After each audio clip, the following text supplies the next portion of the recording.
రోమాపత్రిక 8వ అధ్యాయము, రోమాపత్రిక 8వ అధ్యాయము 15వ వచనంలో ఈ రీతిగా మనం చెప్పడం మనం గమనిస్తున్నాం. ఏదైనా మరలా భయపడటం, మీరు దాస్యపు ఆత్మను పొందలేదు కానీ దత్తపుత్ర ఆత్మను పొందితే ఆత్మ కలిగిన వారమై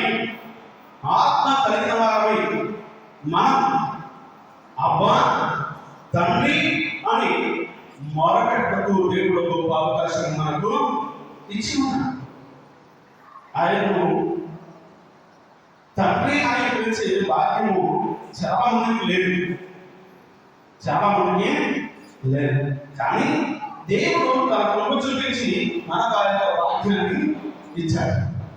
మనం ప్రార్థించేటప్పుడు చాలా సార్లు వచ్చిన ఈ మాట అనుకుంటారు, అబ్బా తండ్రి నీ కృప చొప్పున నన్ను నడిపించాడు, నన్ను దర్శించాడు, నీకు స్తోత్రములు అని ఆ పరలోకపు తండ్రి నామము మనము స్తుతిస్తూ ఆయన నామాన్ని మనము ఆరాధిస్తూ ఉంటాము.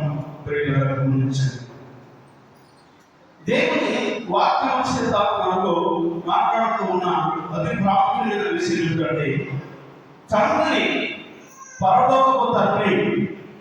ఈరోజు అంశము గమనించండి. పరలోకపు తండ్రిని మనము ప్రేమిస్తే, ఆయన ప్రేమించి చూస్తే మనకు ఏంటి పఠించాలి.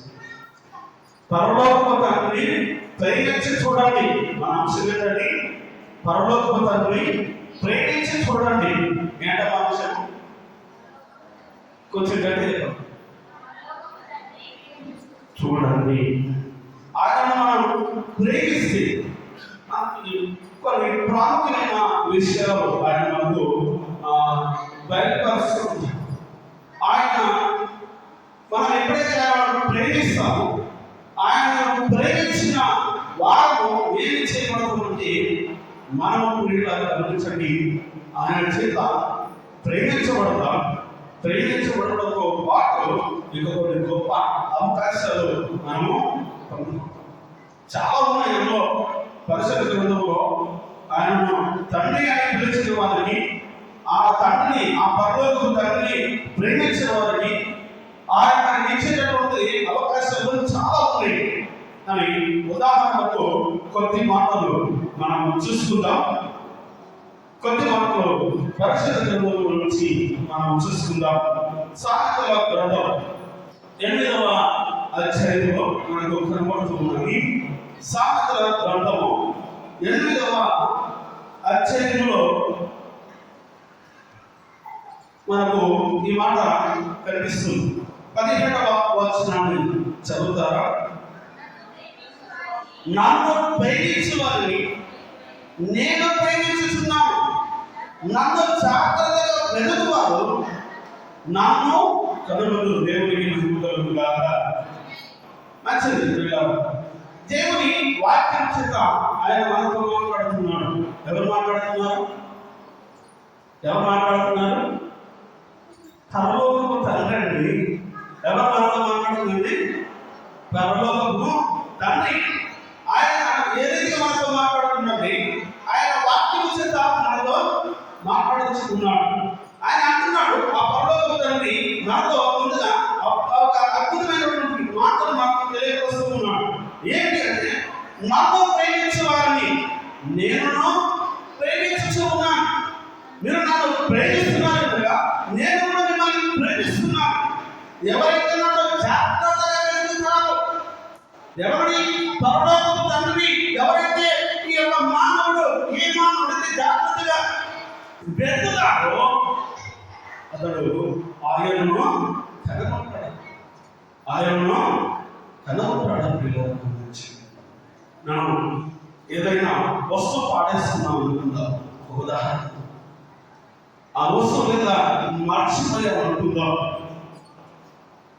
మనకు అర్థమైందో తక్కువ 1000 2000 తక్కువ ఉంటుంది కదా, దాన్ని ఎన్నో పెట్టి మర్చిపోయినప్పుడు గమనించండి, అది పోతే పోనీ అని వదిలేస్తామా? దాన్ని జాగ్రత్తగా వెళ్తామా?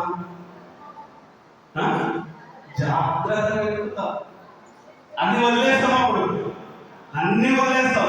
ఎవరైనా తెలిసిన తక్కువ పడిపోయింది, పర్సు పడిపోయింది, నాకు ఫస్ట్ కానీ వెతుకాలి అని అన్ని వదిలేసి ఫస్ట్ ఏం చేస్తామో పర్సు వెతుకుతాం.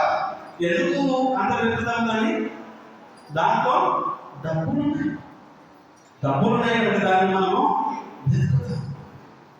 గమనించండి, 2,000 పోతుంది, 2,000 పెట్టి మర్చిపోతుంది మనం వెతుకుతుంటారు కాదు. కానీ సర్వసత్తాన్ని కలిగినటువంటి దేవుని మర్చిపోతున్నాం కదా. అందుకే ఆయన అంటున్నాడు, ఎవరైతే నన్ను జాగ్రత్తగా వెతుకుతారో వారు నన్ను కనుగొంటారు. సర్వసత్తులకు కారణమైనటువంటి దేవుని మనం ఏం చేయాలి చెప్పండి? మనం ఏం చేయాలి? వెతకాలి.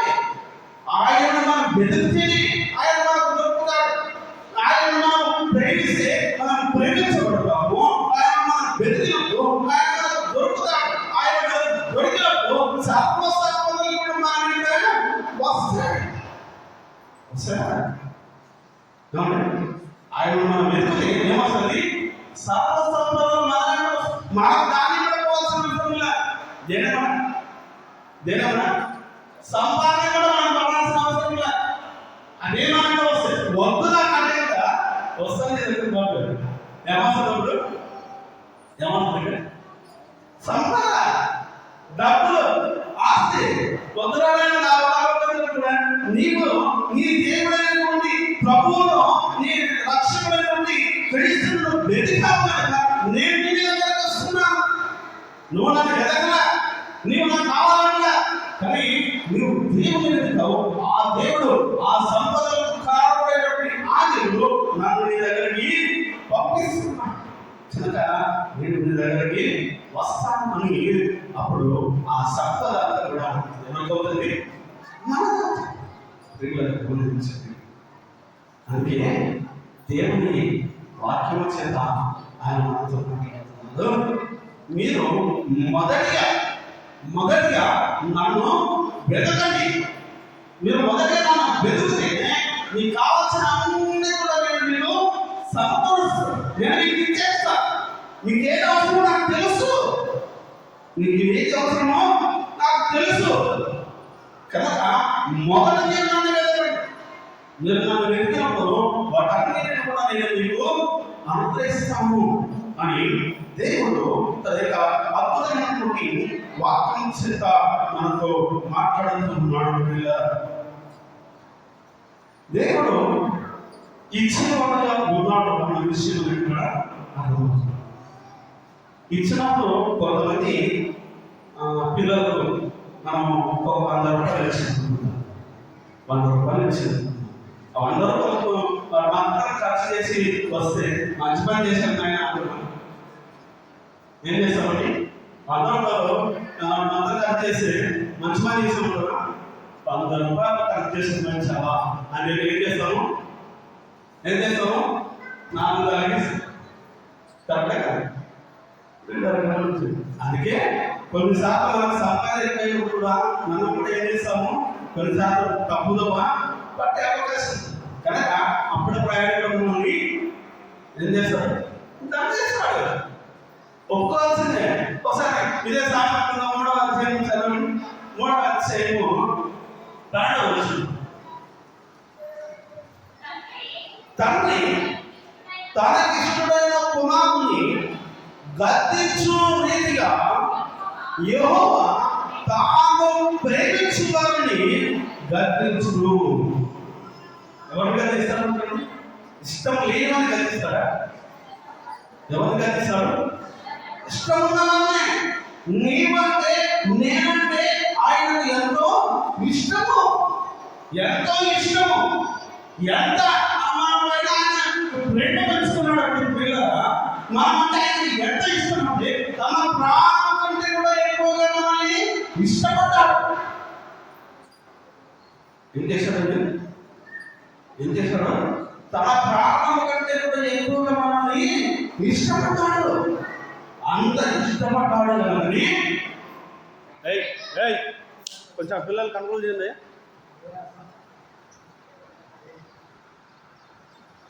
ఆయన తన ప్రాణం కంటే కూడా ఎక్కువగా మనల్ని ఇష్టపడ్డాడు, మనల్ని ప్రేమించలేక ఏం చేస్తాడు? ఆయన మనల్ని గర్దిస్తాడు. ఏం చేస్తాడు? గర్దిస్తాడు. ఆయన నుంచి మన పైన కోపం చూపిస్తాడు. ఆయన నుంచి నువ్వు తప్పు చేస్తున్నావు, నువ్వు అట్లగా పోతావు అంటాడు. అంటారా? ఆయన ఎలా చేస్తాడు? వాక్యం చేత ఆయన గర్దిస్తున్నాడు. మనలో ఉన్నటువంటి తప్పు మార్గాలను సరిచేయడానికి, మనం వెళ్తున్న వంకర కోపం సరిచేయడానికి ఇదిగో ఆయన మనల్ని గర్దిస్తూ ఉంటాడు. ఎందుకు గర్దిస్తూ ఉంటాడంటే నీవు ఆయన ప్రేమించిన కుమార్తెలు కనుక ఆయన నిన్ను గర్దిస్తూ ఉంటాడు. ఎందుకు గర్దిస్తాడని నువ్వు అంటే తన ప్రాణం కంటే కూడా ఎక్కువ ఇష్టం నీకంటే. ఎందుకు అంత ఇష్టం అంటే తన యొక్క స్వహస్తములతో నీకు రూపొందించాడు. నీ యొక్క స్వహస్తములతో ఆయన నీకు మరి మంచి స్వరూపాన్ని ఇచ్చాడు. అందుకే ఆయన గర్దిస్తాడు. గర్దించినప్పుడు మనం ఎగిరిపడదు. ఏం చేస్తాము? ఎగిరి వాక్యం అంతలేదుతారా? వాక్యం అంటుంటారా? వాక్యము కొట్టారు. వాక్యము దేవుడు ఎప్పుడు ప్రేమించే స్వభావం కాదు, కానీ దండించే స్వభావం కూడా ఉంది. అది కనిపించింది మనకు. ఎవరిని దండిస్తాడు? దండిస్తాడంటే తనకి ఇష్టమైన కుమార్తెను ఆయన దండిస్తాడు. ఎందుకంటే నిన్ను అంతగా ప్రేమించాడు కనుక నువ్వు ఒకవేళ తప్పు మార్గంలో పోతే, తప్పు ద్రోహంలో వెళ్తే నువ్వు ఏ గుళ్ళ మంచంలో పడతావో, నువ్వు ఏ అగ్ని గుండంలో పడిపోతావేమో, నువ్వు ఏ నరక పాశంలో చిక్కుకుపోతావేమో, ఆ నరక పాశం నుంచి నిన్ను విడిపించడానికి, ఆ ముళ్ళ కంచె నుంచి నిన్ను విడిపించడానికి ముందుగానే ఆయన నిన్ను గర్దిస్తూ ఉన్నాడు. ముందుగానే నిన్ను గర్దిస్తున్నాడు. ఆ గర్దింపు విన్న మనం ఏం చేయాలి? సరిచేసుకోవాలి. పిల్లలు 100 రూపాయలు ఖర్చు పెట్టి వస్తే మనం ఏం చేసినాము? గర్దించాము. ఇంకోసారి అలా చేస్తే మంచిగా ఉన్నది నువ్వు గొప్పవాడన్నాక వాడికి ఒకసారి 100 రూపాయలు ఖర్చు పెట్టాడు. నువ్వు అందించిన 500 ఇచ్చినా నువ్వు ఎంత చెప్తావో, 10 రూపాయలు చెప్తావా, 5 రూపాయలు చెప్తావా, అంతే వాడు ఖర్చు పెడతాడు. అంతే మించి మళ్ళీ ఎక్కువ ఖర్చు పెట్టాడు. ఎందుకు అంటే నువ్వు ఫస్ట్ టైం వాడు పొరపాటు చేశాడు కనుక నువ్వేం చేశావు? గర్దించావు, దండించావు. కనుక అమ్మా నేను ఇలా చేస్తే మా నాన్నను కొడతాడేమో, మా నాన్నను తిడతాడేమో అని భయం తనలో వస్తాడు. ఆ భయం వచ్చినప్పుడు ఇంకోసారి కుమార్తె పొరపాటు చెందారు. దేవుడు మనల్ని కూడా ఎందుకు గర్దిస్తున్నాడు అంటే మనం అతిగా ప్రేమించాడు కనుక మనల్ని గర్దించినప్పుడు ఆ పొరపాటుగా మనం తెలుసుకుని దాన్ని సరి చేసుకొని ఆయన చూపించే, ఆయన బోధించే అద్భుతమైన మనం వచ్చి మార్గంలో మనం నడవడానికి అవకాశం కలిగి ఉంటూ గనక ఆయన మనల్ని గర్దిస్తున్నాడు. ఆయన మన పైన కోపంతో కాదు గర్దించేది, మనం అంటే ద్వేషంతో కాదైనా మనం గర్దించేది, మనం అంటే అసూయతో కాదైనా మనం గర్దించేది. మన పైన ప్రేమ ఉంది కానీ మనం అంటే ప్రత్యేకమైన ప్రేమ. ఈ లోకంలో ఎన్నోలేని ఆ యొక్క మహోన్నతుడైనటువంటి సర్వసృష్టికి కారణమైనటువంటి దేవుని ప్రేమ మనం పొంది ఉన్నాం కనుక ఆయన మనల్ని గర్దిస్తాడు. ఆయన మనల్ని గర్దిస్తాడు. ఆ గర్దించినప్పుడు మనం ఏం చేసుకోవాలి? ప్రభా ఈసారి తెలుసో తెలియకో నేను తప్పుడు మార్గం నీకు వ్యతిరేకంగా నడుచుకున్నా, నీ సన్నిధిలో విడిచాను అయ్యా, నీ వాక్యం చదవడం మానేశాను, నీ సన్నిధిలో ప్రార్థించడం వదిలేశాను, నన్ను క్షమించు, నీ కృప చూపించయ్యా. ఇదిగో నువ్వు నాతో మాట్లాడుతున్నా, ఇక వచ్చి నన్ను నేను సరిదిద్దుకుంటాను ప్రభా. నన్ను నేను నీ సన్నిధిలో, ఇదిగోనైనా నీ సన్నిధిలో మోకరించి ప్రార్థించే ప్రార్థన పడుతున్నాను, నేను సరిదిద్దుకుంటాను కనుక నన్ను దయచేసి క్షమించు ప్రభా అని ఆయన బిడ్డలను ఏం చేయాలి? అప్పుడు ఆయన మన మీద తిరిగి కృప చూపిస్తాడు. తిరిగి ఆయన మన ఎడల గమనించండి, ఆయన కృప చేత మనము ఏం చేయబడుతుంటే కాపాడబడుతున్నాము. కీర్తనల గ్రంథం 145వ కీర్తన, కీర్తనల గ్రంథం 145వ కీర్తన 20వ వచనము చదువుతారు సరే. యెహోవా తాను ప్రేమించు వారిని అందరినీ కాపాడును. దేవునికి విధులు గాక. ఏం చేస్తాడు ఆయన? ఏం చేస్తాడు చెప్పండి. ఏం చేస్తాడు? కాపాడుతాడు. ఎవరిని కాపాడతాడు? తాను ప్రేమించే వారిని. ఎందుకు కాపాడతాడు? ఆయన ముందుగా మన వరకు ప్రేమించాడు. మన పాపములను తొలగించడానికి సేవలో మన వరకు తాను మన పాపములను తన భుజం మీద వేసుకుని తన రక్తం పుట్టు పోయినంత వరకు తన ప్రాణం పోయినంత వరకు కూడా మన పాపములను తన మీద వేసుకుని సేవలు వేలాడు. ఆయన వేలాడిన ఆ స్థితిని మనం గమనిస్తున్నట్టు ఎందుకు అంతగా ఆయన వేలాడాల్సి మనల్ని ప్రేమించాడు, మన పట్ల ప్రేమించాడు, మన పట్ల ప్రేమించుకోలేదు. మనకంతా మన పాపలను తన సేవలో మరణించాడు. అంతగా మరణించాడు కనుకని, అంతగా ప్రేమించాడు కనుకని ఆయన మనల్ని గద్దిస్తున్నాడు. ఎప్పుడైతే మనం ఆయన దగ్గర పశ్చాత్తాపడతామో, ఎప్పుడైతే మనం ఆయన దగ్గర ఇదిగో కన్నీరు కాస్తామో, నేను ఇక్కడ వచ్చి తప్పుడు మార్పులు వెళ్ళాను, దయచేసి మనం కాపాడక వెళ్ళము అని మనం ఆయన దగ్గర పెడితే ఆయన మనం ఏం చేస్తాడో కాపాడుతాడు. ఆయన మనం ఏం చేస్తాడని కాపాడుతాడు. అలా కాపాడేటటువంటి కాపాడిన దేవుడు మన పక్షంగా ఉన్నాడు. ఎవరైనా ఎవరైనా ఎవరైనా పరలోకపు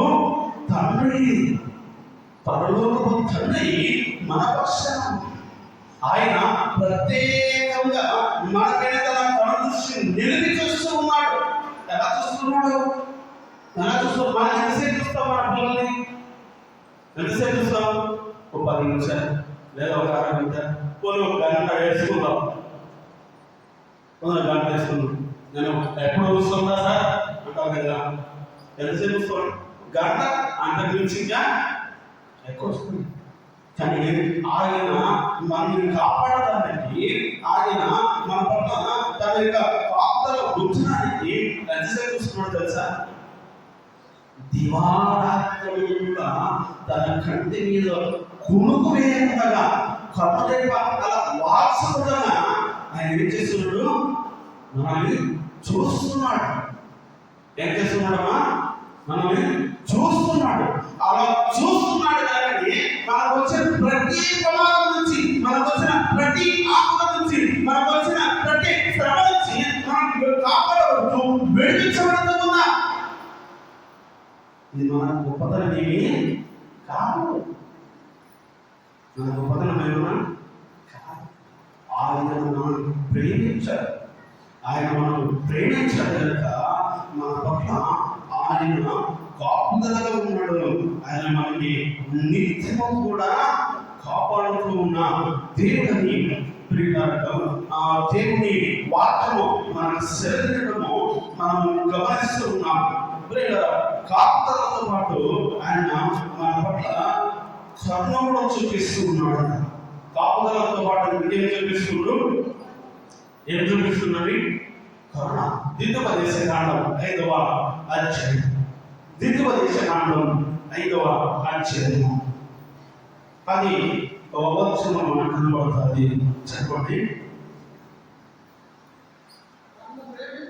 నన్ను ప్రేమించి నా ఆజ్ఞలను గైకొని వారి విషయంలో 1000 కాలముల వరకు కరుణ చూపువాడని ఉన్న దేవునికి మహిమకలుగు గాక.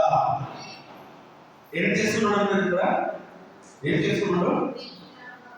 కరుణ చూపిస్తూ ఉన్నాడు. ఎవరిపైనా కరుణ చూపిస్తున్నాడు. ఆయనను ప్రేమించడం అనేది కాదు, ఆయన ఆజ్ఞను కూడా గైకొనాలి. ఆయన ఆజ్ఞను కూడా మనం ఏం చేయాలి? గైకొనాలి.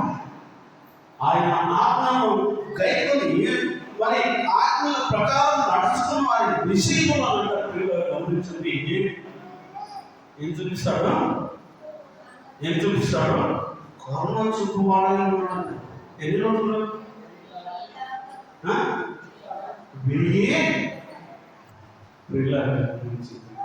1000 తరాల ఏమాల్సింది కనీసం ఒక 1000 సంవత్సరాలు బతికిన భూమి మీద మొదటి నాడు మొదలుకొండి, అంటే ఆదాం నుంచి మొదలుకొండి ఈ రోజున మనం గమనిస్తే 1000 సంవత్సరాలు బతికిన మనిషి ఎవరు ఉన్నారంటే ఎవరు కూడా లేదు. కానీ ఇక్కడ 1000 సంవత్సరాల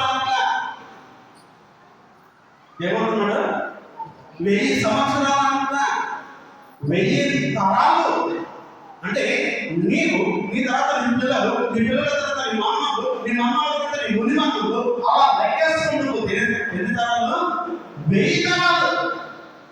1000 తరాల వరకు కూడా ఆయన ఏం చూపిస్తున్నాడంట? కరుణ చూపిస్తున్నాడు. ఎందుకు కరుణ చూపిస్తున్నాడు? నీవు ఆయనను ప్రేమించి ఆయన ఆజ్ఞను గైకొని ఆయన ఆజ్ఞలకు లోబడి నువ్వు నడిస్తే నీ యొక్క కుటుంబాన్ని, నీ బిడ్డలను అలా 1000 తరాల వరకు కూడా ఆయన ఏం చేస్తాడు? కరుణించేవాడని ఉన్నాడు. ఏం చేసేవాడని?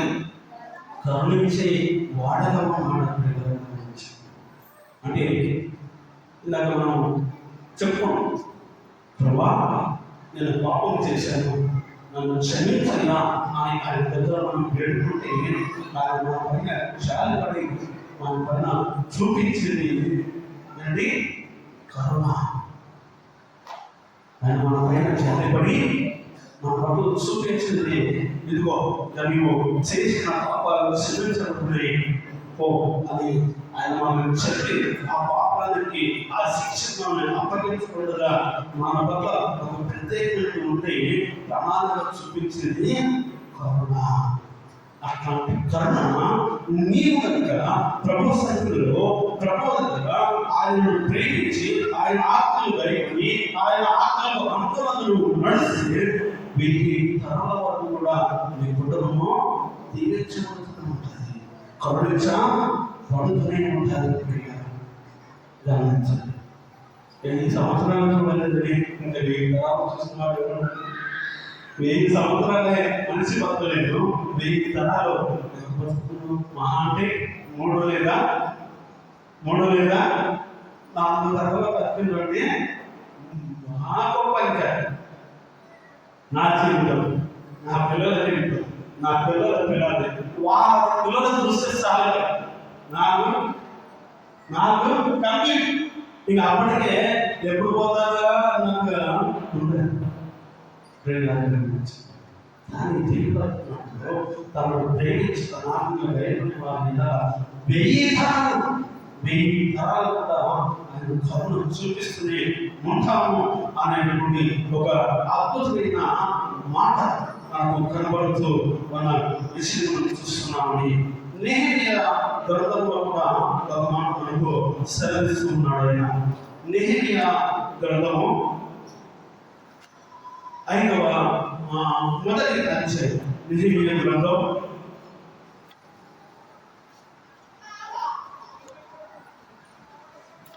1వ అధ్యాయం 5వ వచనం చదవండి.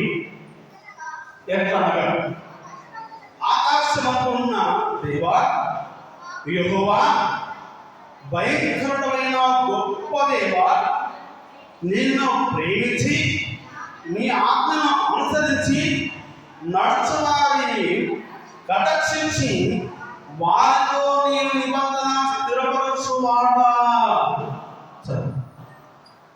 ఎవరిని కటాక్షిస్తారంట.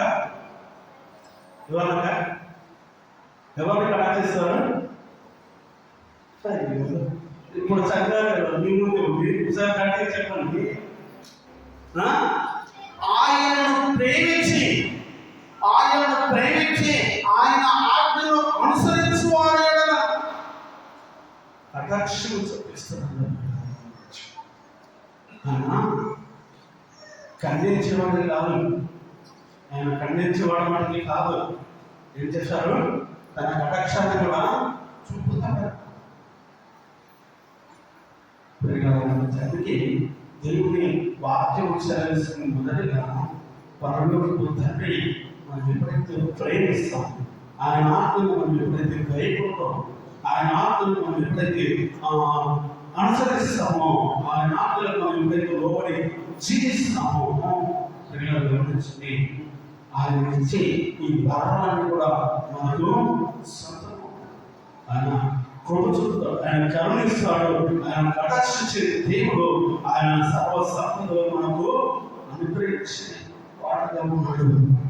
ఆ విషయం మనం గమనించాల్సిందిగా మీకు తెలియవస్తున్నాను.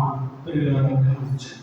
దేవుని వాక్యం చేత ఆయన మనతో మాట్లాడుతున్నటువంటి ఇంకొక అద్భుతమైన మాట నేను మీకు చూపిస్తాను. ఇందాక చదివినటువంటి ద్వితీయోపదేశ కాండము 7వ అధ్యాయం 9వ వచనంలో చూసినటువంటి ఈ మాట మనకు కనబడుతుంది. చదవండి. కాబట్టి నీ దేవుడైన యెహోవా తానే దేవుడని తాను ప్రేమించి తన ఆజ్ఞను అనుసరించి నడుచువారి ఎడల తన నిబంధనను స్థిరపరచువాడు 1000 తరాల వరకు కూడా దేవుడికి వైభవంగా. ఏమంటారు ఇక్కడ? ఏమంటారు? ఇంత గొప్ప దేవుడు. ఆయన ప్రేమిస్తే మనకి ఏమవుతుందని కొందరు అంటారు.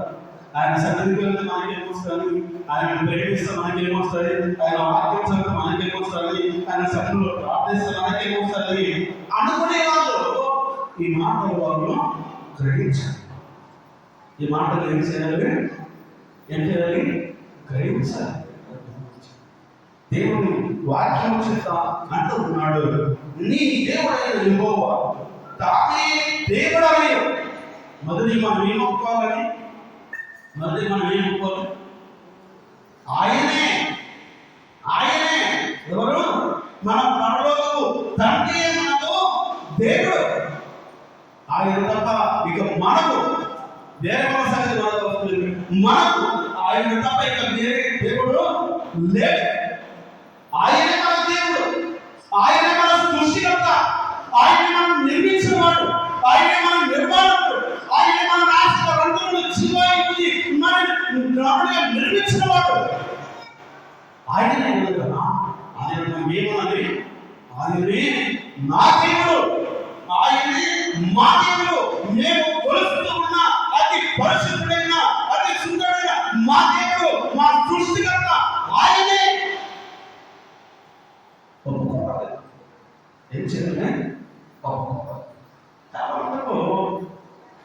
ఇక్కడికి వచ్చినప్పుడు మాత్రం ఎక్కడికి వచ్చినప్పుడు ఇక్కడ దేశంలోనే దేవుని సన్నిధికి వచ్చినప్పుడు మాత్రం నీవే నా దేవుడవు, నీవే నా రక్షకుడివి అద్భుతంగా పాడుతాం, అద్భుతంగా ప్రార్థిస్తాం. కానీ బయటికి వెళ్ళేటప్పటికి అందులో మధ్యలో మన దేవుడిని మనము మర్చిపోవాలి. అసలు కొన్నిసార్లు అన్ని స్నేహితులు మనకు ఉంటారు కదా, అన్ని స్నేహితులు ఉంటుందా, వాళ్ళ ముందు అసలు మన దేవుడి గురించి మాట్లాడడానికి మనం ఏమైపోతున్నాం? వెనకంజ వేస్తాం. ఇలా గమనించి అలా ఎప్పుడు కూడా వెనకంచి వాళ్ళు పూజించే దేవుడి గురించి అంత గొప్పగా చెబుతారు. మా దేవుడు మా కోసం అది చేశాడు, ఇది చేశాడు, అది ఇచ్చాడు, ఇది ఇచ్చాడు, ఆ యుద్ధం చేశాడు, ఈ యుద్ధం చేశాడు, అది తీసుకొచ్చాడు, ఇది తీసుకొచ్చాడు అని రకరకాలుగా చెప్తారు వాళ్ళు పూజించే దేవుడి గురించి. చెప్తారా లేదండి? చెప్తారు.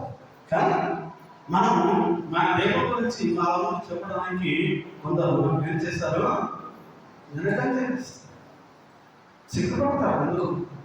ఎందుకు నీ తల్లిదండ్రుల గురించి చెప్పడానికి నువ్వు సిగ్గుపడతావా? మన తల్లిదండ్రుల గురించి ఈయన నా తల్లి అని చెప్పడం మనం ఎక్కడైనా సిగ్గుపడతామా? ఎక్కడ కూడా సిగ్గుపడదు. అట్లాంటి మన పరలోక తండ్రి గురించి చెప్పుకోవడానికి ఎందుకు సిగ్గుపడాలి? అసలు ఆయన సిగ్గుపడే దేవుడు కాదు, ఆయన గొప్పవాడు. ఆయన గుణలక్షణాలను తెలుసుకొని ఆ గుణలక్షణాన్ని ఇతరులకు వివరించడానికో వాళ్ళు కూడా మీ పరలోకపు తండ్రిని తమ సొంత రక్షకునిగా అంగీకరించే గొప్ప అవకాశము కలిగి ఉంటారు. దేవుని వాక్యం సెలవిస్తుంది. మొదటిగా ఇక్కడ మనం ఏమి చేయాలంట, నీ దేవుడైన యెహోవా తానే దేవుడని దేవుడు గురించి ఎట్లా నీ గురించి ఏమంటున్నాడు? నీ దేవుడైన యెహోవా తానే దేవుడని నీవు నీ దేవుడైన యెహోవానే దేవుడని నువ్వు ఎప్పుడైతే ఒప్పుకొని ఆయన ప్రేమించి ఆయన ఆజ్ఞలను నువ్వు అనుసరించి ఆయన నిబంధనలను నువ్వు స్థిరపరచబడి ఉంటావు, ఆయన మాటలు లోబడి ఉంటావు, ఆయన చెప్పిన ఆజ్ఞ అనుసరణ నువ్వు జీవించే వ్యక్తిగా నువ్వు ఎప్పుడైతే ఉంటావో ఆయన ఏం చెప్తాడు?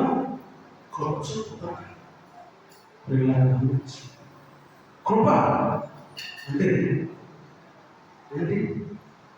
కృప అంటే ఒక విషయం చెప్తాను. ఉదాహరణ,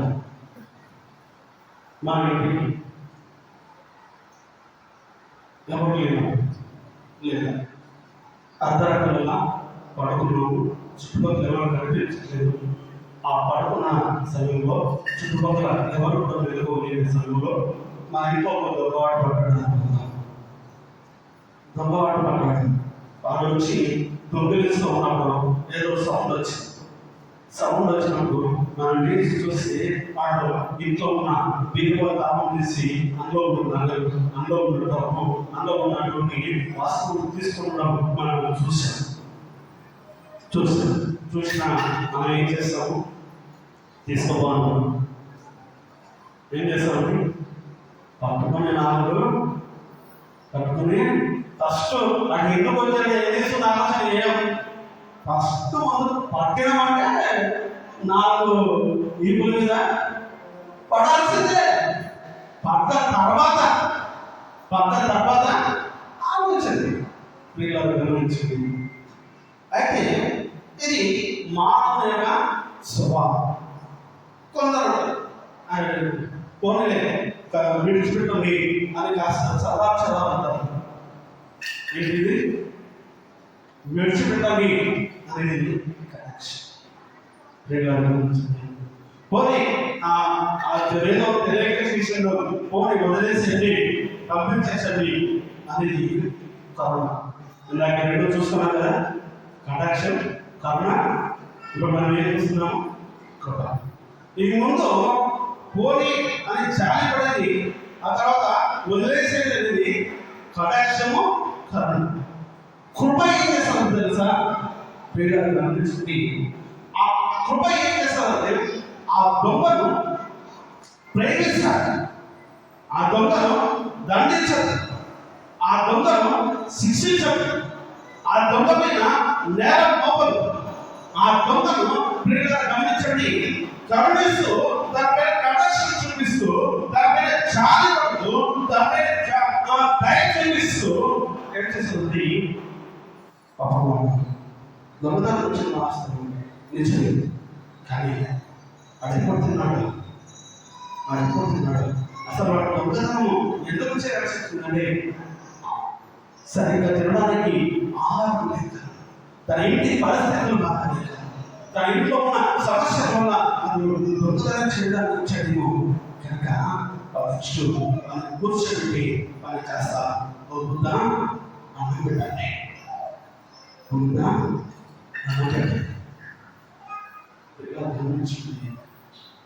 ఎలా చేశారు?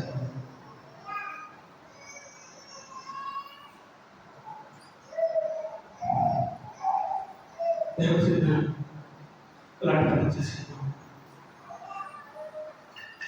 తెలిసింది ఆమె ధైర్యం చూపించింది, ఆమె చాలా చూపించింది, ఆమె శిక్షించకుండా కాపాడింది. పైగా ఆమె ఆకలితో మేము అమ్ముతామని అందులో ఆహారం చదవలసింది.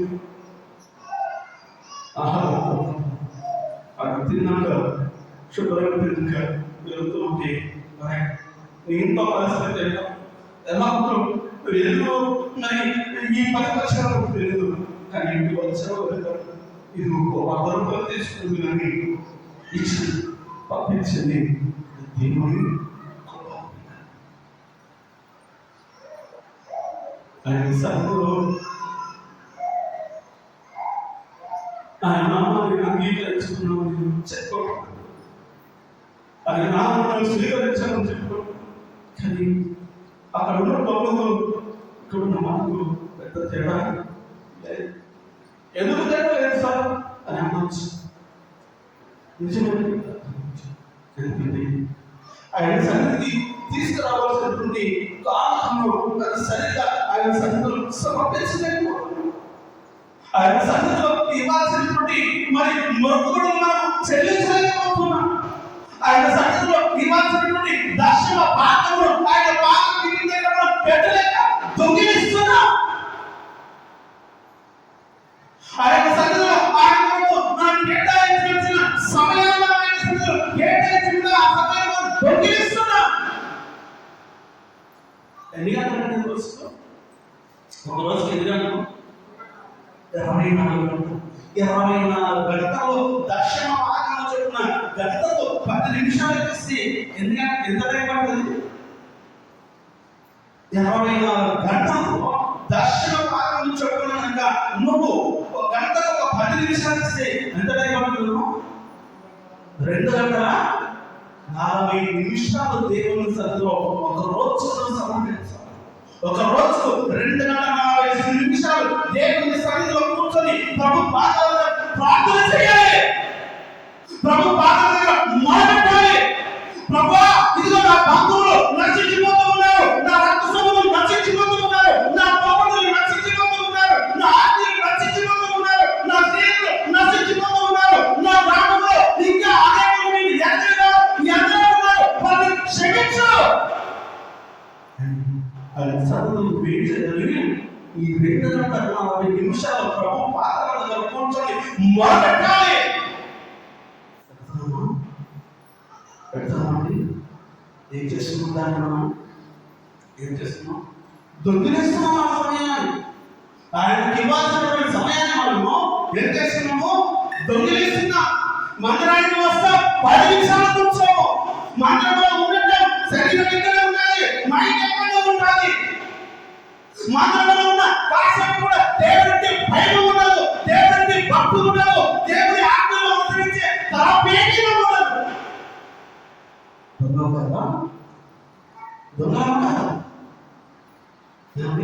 దేవుని వాక్యం చెప్తుంది, ఒక రోజు వెళ్ళి ఎంత సమయం వెచ్చించాలి దేవుని సన్నిధిలో? ఎంత సమయము? 2 గంటల 40 నిమిషాలు దేవుని సన్నిధిలో వెచ్చించుంటే వారానికి 2 గంటలు మనం వెచ్చించాం. వారానికి 2 గంటలు వెచ్చించాం. 2 గంటల 40 నిమిషాలు ఒక రోజు నువ్వు దేవుని సన్నిధిలో మోకరించినగా ప్రభు దగ్గర ప్రార్థన చేసుకుడు.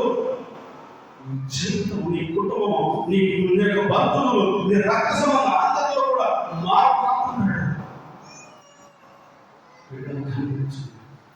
ఎన్నో ఆదివారం రోజులు నాకే వస్తాయి. ఎందుకు నాకే వస్తాయి? పోయావా? ఎక్కడికి? చర్చికి. పోయాను. ఈరోజు పాస్టర్ గారు ప్రార్థన చేయడానికి సమయం కూడా ఇచ్చాడు. నేనేం చేశాను? ప్రార్థన చేశాను. డబ్బా ఎవరు కాదు డబ్బు కొట్టేది, మనమే డబ్బా కొట్టుకుంటాం. ఆ గురువులైన ఎలా కృప చూపించామో మనల్ని కూడా ఆయన కృప చూపుతూ ఉన్నాడు కదా. మనం ఇంకా ఒకవేళ ఆయన కనుక నాకు ఇవ్వాల్సిన సమయాన్ని నువ్వు ఎందుకు ఇవ్వలేదని ఆయన మనల్ని దండించడం ప్రారంభించాడే అనుకోండి, ఉండగలుగుతామా? ఉండగలుగుతామా? ఉండలేదు. పాపానికి దేవుడి సన్నిధికి వచ్చి ప్రభు దగ్గర ప్రార్థన చేయండిగా, ఆయన చెప్పిన మాటలు వినుండగా, ఆయన ఇచ్చే ఆచరణ గైకొంటాయండి. ఆదివారం రోజు నాకు వేరే పని ఉంది సార్. ఏముంది? వేరే పని ఉంది సార్. మందిరాన్ని కొట్టింటే సాపలు కావాలి. ఏమంటే మందిరాన్ని కొట్టిందే సాపలు కావాలి. ఈ రకంగా ఒకవేళ రోజు 2 గంటల 40 నిమిషాలు దేవుని సన్నిధిలో ఉండాలంటే అసలు దేవుడే కుదరదు కదా.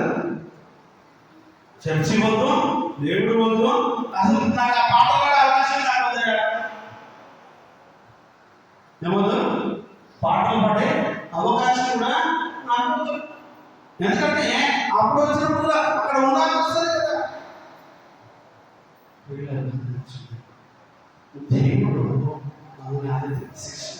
ఆయన నా పేరు చూపించాడు, కృప చూపించాడు.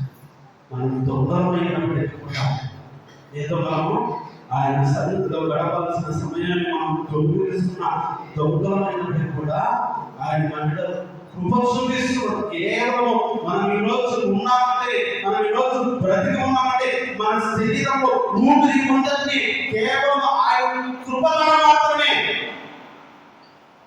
ఆయన కృప ద్వారా మాత్రమే. ఆయన కృప లేకుండా ఈ లోకంలో ఏ మనిషి బ్రతకలేడు. పాట ఉంది కదా, ఏమంటది? నీ కృప లేని క్షణము నేనేమవుతున్నా తెలవలేదా? గమనించండి, పాత పాటల్లో చాలా ఉత్సాహంగా పడతారు. పాట పాడడం అంటే చాలా ఉత్సాహంగా. అసలు చెప్పాలంటే ఒక మాట చెప్పాలండి, మనం పాడే పాటలు సరిపడలు మనం ఆయన మోసగించడమే మనము మోసగించుకుంది. అబద్ధం పాటలే కాదు, వాస్తవం. నీవు లేకుండా నేను అంట. ఎవరు లేకుండా? ఆయన లేకుండా నేను ఉండాలి అంటాము. కానీ మనం ఏం చేస్తాము? ఆయన గురించి నీవు లేకుండా నేను అసలు జీవించడానికి నాకు ముందే లేదంటావు. కానీ ఆయనతో సంబంధమే ఉండదు. పాట పాడుతున్నాము, దాని అర్థం ఏంటి, దాని భావం ఏంటి అది తెలుసుకున్నాము. కృప లేని క్షణము అన్నాము. ఎంతసేపటి క్షణమే, ఒక సెకండే నీవు లేకుండా నేను ఉండలేను ప్రభా అని ఆయన సన్నిధిలో పాడుతున్నాడు. ఆయన లేకుండా ఎన్ని రోజులు పెట్టడం ఇంకెందుకు? అందుకే ఆయన ఎంత మోసం చేస్తున్నా, ఎంత దొంగలమైనా ఏమైనా మనం ఏమైనా చెప్పాలి ప్రయోగించు. దొంగలమైన ఆయన కృప పైన ఉంది కనుక ఈరోజు మనం ఆయన సన్నిధిలో ఉండి ఆయన మాటలు మనము వింటున్నాం. ఎందుకు అంటే పరలోకపు తండ్రి మనం ప్రేమించాడు. ఆయన మనం ప్రేమించాడు అని మనం కూడా ఆయన ప్రేమిస్తే, మనం కూడా ఆయన మాటలు లోబడితే, ఆయన ఆత్మలు కైకొంటే, ఆయన వాక్యములను మనం విధేయత చూపిస్తే, ఆయనకి ఇవ్వాల్సిన సమయాన్ని దేవుని సన్నిధిలో మనం సమర్పిస్తే ఇంకా అత్యధికమైనటువంటి ఆశీర్వాదాలు దేవుడు మనల్ని నింపాడు. గమనించండి, దేవుని వాక్యం చేత ఆయన మనతో మాట్లాడుతున్నాడు. ఇంకా చాలా సంగతులు ఉన్నాయి, కానీ ఈ సమయం మనకు అయిపోయినట్టుగా మీరందరూ ఈ విషయాలు గమనించి ఆయన మనతో మనం ఆయన ప్రేమిస్తే ఏమొస్తుంది? ఆయన మనం ప్రేమిస్తే మొదటిగా ఆస్తికత్వం చేస్తారు. ఏం చేస్తారు? ఆస్తికత్వంగా చేస్తారు. రెండవది కరుణ, కటాక్షం, కృప. ఆయన దయ మన పైన చూపించి ఆమె అన్నిత్యం కూడా కాపాడుతున్నా ఆ కాపాడిన దేవుని ఆ పర్వతము తండ్రి మనం విడవక ఆయన సన్నిధిలో ఆయన మాటలు విన్న మనం ఆయన మాటలకు ఆజ్ఞలకు లోబడి జీవించడానికి తెలియపరుస్తుంది కొద్ది మాటలు ముగిస్తున్నాం. దేవునికి మహిమ కలుగును గాక. దేవునికి మహిమ కలుగును గాక. దేవునికి మహిమ కలుగును గాక. మంచి క్రమశుద్ధంగా చెప్పబడి వాక్యం కొరకు ప్రార్థన చేస్తున్నాం. చెప్పబడిన వాక్యం కొరకు ప్రార్థన చేస్తున్నాం. మన మధ్యలో దైవదర్శకులు ఉన్నారు, ప్రార్థన చేస్తున్నాము. ముందుకు వచ్చి చెప్పబడిన వాక్యం కొరకు ప్రార్థన చేస్తున్నాం. కలవస్తున్నాం, మోకరించండి. వాక్యం ఉన్నాం. కాసేపు ప్రభుత్వ సన్నిధిలో మనం సరి చేస్తున్నాం. కాసేపు